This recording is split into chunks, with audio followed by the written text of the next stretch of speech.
आजकल आपने देखा होगा लोगों को बहुत जल्दी हार्ट अटैक आ रहा है, बैठे बैठे ही डेथ हो जा रही है। उसका मेन कॉज क्या है? लोगों का कहना है कि आज जो वैक्सीन लगी है उसका, कोविड की जितनी वैक्सीन लगी है उसका ये कारण है, उसकी वजह से ये प्रॉब्लम्स आ रही है। थोड़ा सा आप डॉक्टर हैं, उसके बारे में क्या आप बताना चाहेंगे कि सच में ये मेडिसिन डोज जो दी जा रही है उसका कमाल है या फिर प्रॉब्लम चल ही रही है? देखिए, वैक्सीन तो बच्चों को दी जाती हैं पहले से ही। कोविड का वैक्सीन तो अब आया है जी। तो ऐसा इंडिया में कोई बच्चा नहीं होगा जिसको वैक्सीन अब ना लगती हो। सबको लगती तो है। केवल वैक्सीन की वजह से ऐसा हो रहा होगा, ऐसा मुझे नहीं लगता है। हालांकि ऐसी बहुत सारी अफवाह और बातें ऐसी होती हैं और लोगों को ये लगता है कि कोविड के बाद ऐसा, वैक्सीनेशन के बाद खासकर ज़्यादा हो रहा है। लेकिन मेरा ऐसा समझना है कि जो सोशल मीडिया और मीडिया का ट्रेंड है जिसमें चीज़ें वायरल हो जाती हैं और कैप्चर भी हो जाती हैं। अब पुराने ज़माने में बाढ़ आती थी तो डूबता हुआ इंसान तो किसी ने नहीं देखा था। अब जो है लोग डांस करते करते किसी की डेथ हो गई, स्पोर्ट्स में किसी की डेथ हो गई, जिम में किसी की डेथ हो गई। तो ये चीज़ें पहले भी होती रही थी, होती रही होंगी। बड़ा देश है भारत, बहुत बड़ा, 1.5 अरब की आबादी है। तो इसमें जो अब ये वीडियो पे रिकॉर्ड हो जाता है, सीसीटीवी पे है, लोग मोबाइल पे, अभी फ्लाइट क्रैश हुआ तो उसकी कितने वीडियोस आ गए जो लोगों ने उसको क्रैश वीडियो बना लिए। तो अब जो होता है, क्या होता है कि कोई भी घटना होती है तो उसका एम्प्लीफिकेशन बहुत ज़्यादा होता है। एम्प्लीफिकेशन होता है तो वो जितनी हो रही है उससे ज़्यादा उसका सोशल इम्पैक्ट होता है। जैसे बोलते हैं ना कि सब्सक्राइबर्स, व्यूअरशिप, तो उसकी जो छोटी घटना है, शायद एक घटना, वो अगर स्टैटिस्टिकल उसमें देखे तो नेग्लिजिबल है। ऐसा हो सकता है कि कोई किसी की सडन डेथ हो जाए। किताबों में सडन कार्डिक डेथ ये लिखा हुआ एक चैप्टर है कि सडनली डेथ हो सकती है। और जब हार्ट अटैक होता है तो पहला जो घंटा होता है उसमें 90% से ज़्यादा लोगों की मृत्यु उसी में होती है।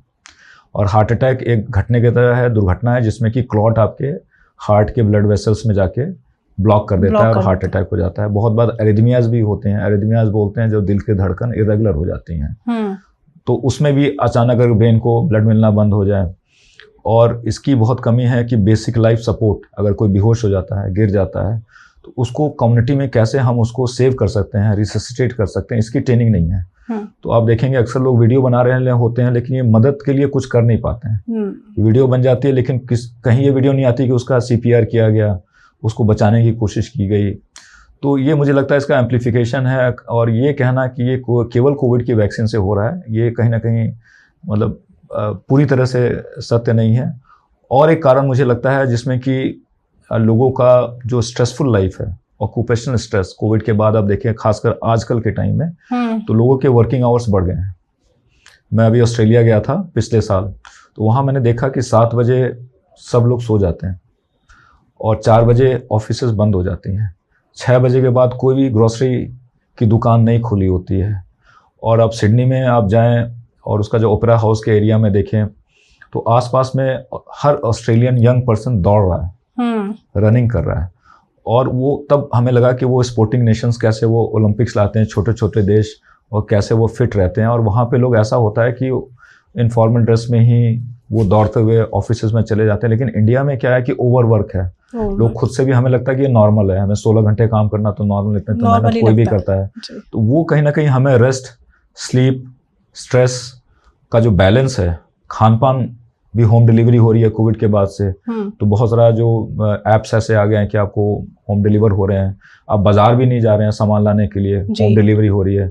तो ये लाइफस्टाइल में ड्रामेटिक चेंजेस भी आए हैं। इससे भी ये हार्ट की प्रॉब्लम्स और कुछ दूसरी प्रॉब्लम्स भी ज़्यादा हो रही हैं। वो फैक्टर मुझे ज़्यादा इंपॉर्टेंट लगता है। तो अगर आप इससे बचना है तो लाइफस्टाइल को ठीक करें। नींद और आपका आराम, नींद अलग चीज़ है, आराम अलग चीज़ है। ओके। क्योंकि आप सोचते हैं कि हमने नींद तो पूरी कर ली लेकिन आपको आराम नहीं मिला। एक्यूमुलेटिव फटीग होता है, एक्यूमुलेटिव स्लीप डिप्राइवेशन होता है जी। इसके अलावा फूड, क्या खाते हैं और कब खाते हैं। आप 12 बजे रात को खा रहे हैं तो आपको बॉडी को प्रोसेस करने का टाइम नहीं मिला। आप नाइट शिफ्ट करके आए, 2 बजे 1 बजे तक आपने खाना नहीं खाया, आपने बाजार से कुछ भी मंगा के खा लिया। कोई ऐसी जगह नहीं है, कोई ऐसी चीज़ नहीं है जहाँ का खाना खा के हमारे पास बीमार होकर लोग नहीं आते। फास्ट फूड खाने का चलन है, बच्चों में ज़्यादा है, बहुत ज़्यादा। मैगी खा के बच्चे, बड़े भी जो ऑफिस में जाते हैं, मैगी, एक जनरेशन थी जो मैगी के ऊपर बड़ी हुई थी, वो जनरेशन अब ऑफिस में जाके मैगी खा रही है। तो आप ये कहें कि फिर वो उनका लाइफस्टाइल पुराने लोगों से और उनका हेल्थ आउटकम पुराने लोगों जैसा क्यों नहीं है? क्योंकि वर्क कल्चर, आपकी जो पूरा जो सोसाइटी है, जो संस्कृति आपकी है, वही पूरी चेंज हो गई है। सही बात है। लोग अकेले रह रहे हैं, है ना, तो खाना बना नहीं रहे हैं, फीमेल भी वर्क कर रही हैं, तो वो खाना का जो किचन का जो हमारा ट्रेडिशनल नॉलेज था वो कम होता जा रहा है। तो आपकी स्किल्स भी कम हो रही है, तो फूड की क्वालिटी वही कैसे रह जाएगी। मिलावट अलग चीज़ है, लेकिन फूड प्रिपरेशन है, उसका न्यूट्रिशन वो आपको नहीं मिल पा रहा है। तो ये फैक्टर्स ज़्यादा इम्पोर्टेंट हैं जो ऐसी घटनाएं हो रही हैं, या जो बीमारियां दूसरी भी हो रही हैं, डेथ ना हो। शुगर की बीमारी है, हम देखते हैं 30-35 साल के बच्चों में, यंग लोगों में। हम देखते हैं हाइपरटेंशन, जो लोग 7 साल 8 साल से नाइट शिफ्ट्स कर रहे हैं, उनमें हाइपरटेंशन हो रही है। अर्ली कैंसर्स के 30-32-35 साल के जो महिलाएं हैं, उनको कैंसर्स हो रहे हैं, सडन डेथ्स भी हो रहे हैं। तो ये सब का कारण लाइफस्टाइल, ऑक्यूपेशनल स्ट्रेस और अपने लाइफस्टाइल को ठीक ना करना, और काम को बहुत ज़्यादा तवज्जो देना अपनी बॉडी से ज़्यादा। तो हम अपनी बॉडी में पहले रहते हैं, उसके बाद काम में रहते हैं, फिर घर में रहते हैं, फिर सोसाइटी में रहते हैं। तो सेल्फ केयर हमारी रिस्पॉन्सिबिलिटी है, उसको हम करें, और उससे हम ज़्यादातर ऐसी घटनाओं से हम बच सकते हैं। लोग पूछते हैं हमसे कि कैसे बचें, घर में कोई दवाई रख लें, या कोई अरेंज कर लें कि हार्ट अटैक हो रहा तो कैसे पहचानें, उसके सिम्टम्स क्या क्या होने चाहिए। मैं आपको इसी बातचीत में बताऊं कि बहुत सारे लोग आते हैं कि हमें हार्ट अटैक तो नहीं हो रहा जी, चेस्ट पेन लेके आते हैं। जैसे अभी शेफाली जरीवाला की डेथ हुई, ऐसे बहुत सारे सेलिब्रिटीज है, किसी की जिम में डेथ हो गई, एक्टर एक्ट्रेसेस होते हैं, तो इसका सोशल इम्पैक्ट बड़ा होता है। तो अचानक से लोगों को लगता है कि हमें यहाँ पे दर्द होता है, फीमेल मेल यहाँ पे दर्द होता है, यहाँ हो रहा है, बाजू में दर्द जा रहा है, लेफ्ट साइड में हो रहा है, तो कहीं हार्ट का तो नहीं है। तो मैं कॉमन सेंस आपके ऑडियंस को बताना चाहता हूँ, जिससे हम जज कर सकते हैं कि हार्ट का पेन है कि नहीं। बहुत बार लोग जो चेस्ट में अगर फिंगर टिप से बताते हैं दर्द, अगर कोई ऐसे बताता है एक फिंगर से, 2 उंगली से, या ऐसे करके फिंगर टिप से, तो वो हार्ट का पेन नहीं होता। ओके, वो फिर चुभता हुआ वो मस्कुलर पेन हुआ, गैस की वजह से, या मस्कुलोस्केलेटल पेन होता है।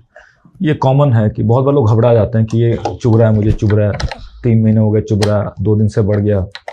तो ये चुभने वाला दर्द या फिंगर पॉइंट से जो भी पेन होता है, ये एक जनरलाइज बात नहीं है, लेकिन एक कॉमन सेंस की बात है जो हमने अपने एक्सपीरियंस में देखा है।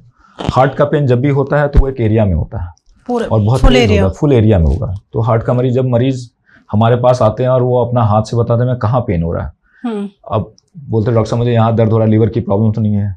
अब एक जनरल नॉलेज की चीज़ है कि लीवर इस साइड में होता है, हार्ट इस साइड में होता है, स्प्लेन इधर होता है।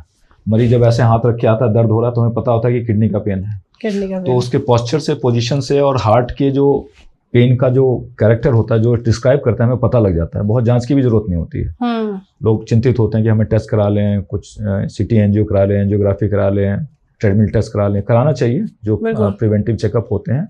लेकिन बहुत बार हम तो ऐसे ही बता देते हैं। फीमेल्स को फॉर एग्जांपल मैं बताऊं कि जब तक पीरियड चल रहा होता है तब तक हार्ट अटैक का रिस्क ना के बराबर होता है। ऐसा होना ये भगवान का वरदान है, आपको हार्मोनल प्रोटेक्शन है बॉडी में, और ये ज़्यादातर फीमेल्स में नहीं होता। यंग मेल्स में ही आपने सुना होगा कि सडन डेथ हो गई। फीमेल्स में कुछ और कारण, एरिथमियास हो सकते हैं, या बाय बर्थ कुछ ऐसी प्रॉब्लम है वाल्व वगैरह की, तब ऐसा शायद हो। लेकिन फीमेल्स में, यंग फीमेल्स में जनरली ऐसा नहीं होता। ये मैं कॉमन सेंस लोगों की इन्फॉर्मेशन के लिए बता रहा हूँ, क्योंकि बहुत सारी 30 साल 25 साल 35 साल की महिलाएं आती हैं, वो कहती हैं कि हमें कहीं हार्ट अटैक तो नहीं हो रहा है, हमें चेस्ट में पेन हो रहा है। तो हम उनको फिर समझाते भी हैं और उनको सही गाइडेंस देते हैं।